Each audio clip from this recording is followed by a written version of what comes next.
White societies have long had a bizarre, contradictory, often unhealthy relationship with women, oscillating between extreme repression, sexual objectification, and outright violence. Whether in history or today, white men's attitudes towards women, especially in Europe and America, are filled with contradictions that reveal deep dysfunctions in their societies. For most of European history, white women were legally treated as property. In ancient Greece and Rome, women couldn't own land, vote, or even choose their husbands. In medieval Europe, wives were literally classified as chattel, movable property, under common law. In the US and UK, until the late 19th century, white women could not own property separately from their husbands. Yet today, white societies pretend like they invented feminism. The US didn't grant white women the right to vote until 1920, and even then, Black, Indigenous, and Asian women were still excluded. Meanwhile, African and Indigenous cultures historically had female rulers, warriors, and spiritual leaders centuries before Europe. Throughout European history, women's bodies were policed through shame, violence, and law. Witch hunts during the 15th through the 18th centuries killed over 60,000 women, often for being sexually independent or simply too outspoken. Victorian Europe viewed female pleasure as a disease, leading to the creation of vibrators to cure women of hysteria. White religious conservatives today still obsess over controlling birth control, abortion, and even what women wear. Yet, white men created industries that exploit and hypersexualize women.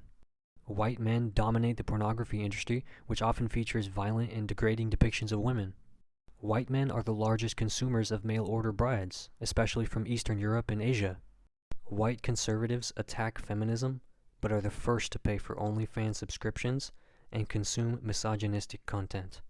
White men have long had a history of raping and exploiting women of color, while forcing purity on white women. During slavery in the USA, white men raped black women so frequently that nearly every African American today has some European DNA. In colonial Asia, Africa, and Latin America, European men set up entire brothels filled with trafficked women from local populations. Meanwhile, white women were forced into strict moral codes, expected to remain virgins until marriage, while white men engaged in rampant extramarital affairs.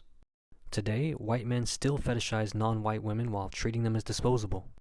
White women overwhelmingly seek out Asian, Black, and Latino women for sex, but rarely commit to relationships.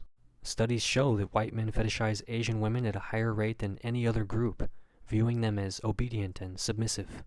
White men run the global sex tourism industry, flocking to places like Thailand, Philippines, and Latin America to exploit women under economic hardship.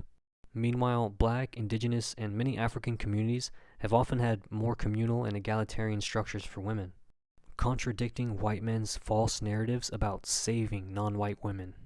White women often reinforce white patriarchy, often at the expense of non-white women. The majority of white women in the US voted against their own rights, choosing Trump in 2016 and 2020 despite his open misogyny. Early white feminists like Susan B. Anthony were openly racist, arguing that white women deserved rights before black people. White women have historically played a key role in enforcing racism, from falsely accusing black men of rape to supporting segregation. Even modern white feminism centers white women while ignoring non-white struggles. White feminists focus on leaning into corporate jobs while ignoring the economic struggles of women of color. Mainstream white feminism rarely addresses police brutality, reproductive injustice for poor women, or economic inequality.